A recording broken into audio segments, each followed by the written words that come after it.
पाइताला पोल्छौ भने यो सामान्य व्यायामहरू चाहिँ घरमा गर्नु होला। यस्तो एउटा स्ट्र्याप लिनुस् या रुमालको मद्दतले यसरी चाहिँ आफ्नो पाइतालालाई आफूतिर तान्नुस्। 10 सेकेन्ड होल्ड गर्नुस्। 1 2 3 4 5 6 7 8 9 10 अनि छोड्नुस्। अर्को व्यायाम चाहिँ यस्तो पिलो लिनुस्, आफ्नो कुर्कुच्चामा राख्नुस् र आफ्नो पाइतालालाई अगाडि पछाडि दायाँ घुमाउने अनि देब्रे घुमाउने, यो चाहिँ गर्न सक्नुहुन्छ। अर्को व्यायाम चाहिँ हजुरको यस्तो रोलर जस्तो चाहिँ हजुरले लिएर यसरी आफ्नो पाइतालालाई चाहिँ यसरी गुडाउनु होला। यसरी मजाले गुडाएर पनि गर्न सक्नुहुन्छ। र त्यसपछि यस्तो एउटा रुमाल लिनुस्। यो रुमाल लिइसकेपछि यो तपाईको खुट्टाको औंलाले यसरी तान्ने छोड्ने पनि हजुरहरूले गर्न सक्नुहुन्छ। र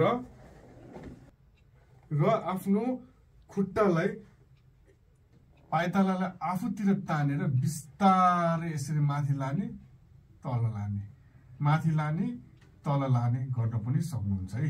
त्यसपछि घुँडा यसरी खुम्च्याउनुस् र जुन पाइताला हजुरले गर्ने हो त्यो पाइतालालाई आफूतिर तान्नुस् र यसरी पनि माथि तल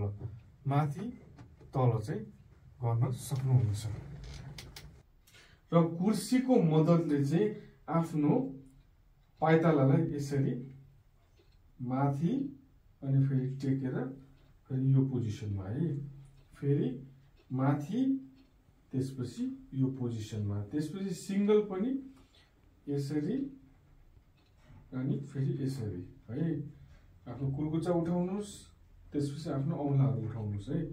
र अर्को लास्टमा चाहिँ ब्यालेन्स कसरी गर्ने, ब्यालेन्सले पनि राम्रो हुन्छ।